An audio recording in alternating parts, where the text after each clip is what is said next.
welcome to Math E320. Welcome to Math E320. I'm excited to get started on Monday. You will see me here teaching in this chair then. But today we want to just say hi, and I also want to introduce already a theme which will be discussed on Monday. It's the mathematics of mazes, and mathematics is an amazing thing. So it is a panorama. The whole course will cover about 13 topics of mathematics. You have a syllabus on the website.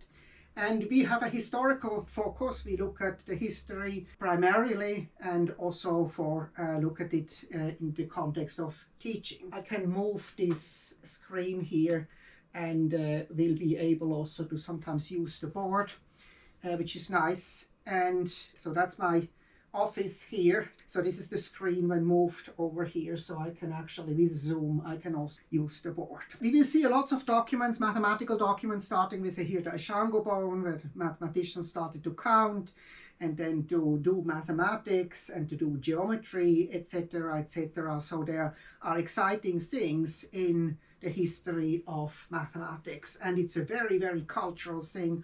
All the world has been involved in developing mathematics, and now also it's a global endeavor. There's lots of literature. You don't have to buy any book or anything, but we live in a great time of mathematics books which are accessible also not for specialists but us, like teachers. There are lots of people which we will see, the Pythagoreans, the Greek mathematicians.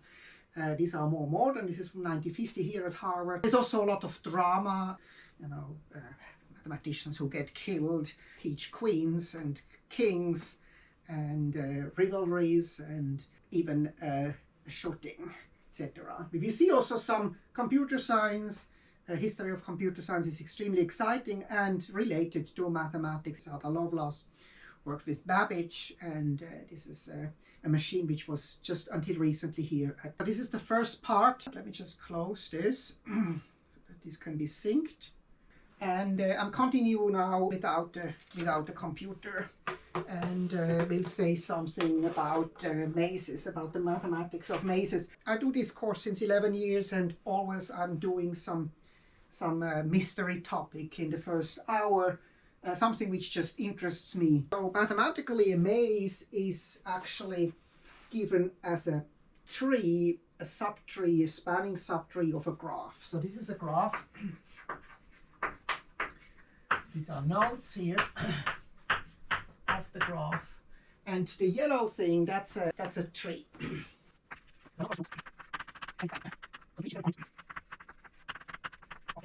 The problem is then to get from one point to another point. For example, here you are outside, here many mazes you are outside, and you want to maybe reach, go to the center of the maze. It's a topic which appears in movies like Shining or Harry Potter or Pan's Labyrinth or Maze Runner. There are lots of movies where this, maybe I show a couple of scenes here of movies where mazes appear, but it's usually the task is to go from A to B. Now, mazes are usually not given like this. What we actually do, so you're not allowed to go here. So these are the path. This is the path which is allowed to go. So I don't have green, but let me just make the walls. The walls of the maze is actually just what you are not allowed to do.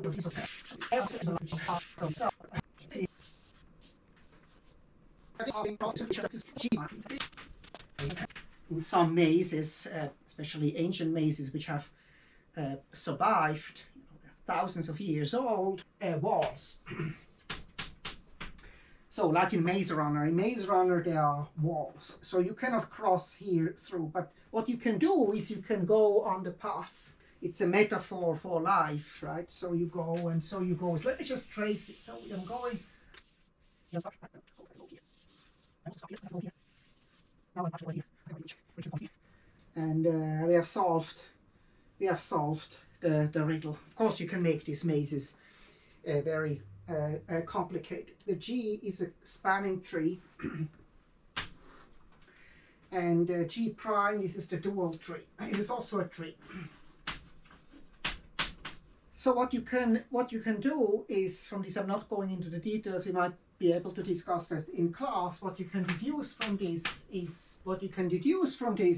that V minus E plus F is equal to 2, which is the Euler formula. So there's a relation between masses and another topic, and the other topic is polyhedra. So that's it for today. I'm excited to get started, and I see you then on Monday evening in class. Bye-bye.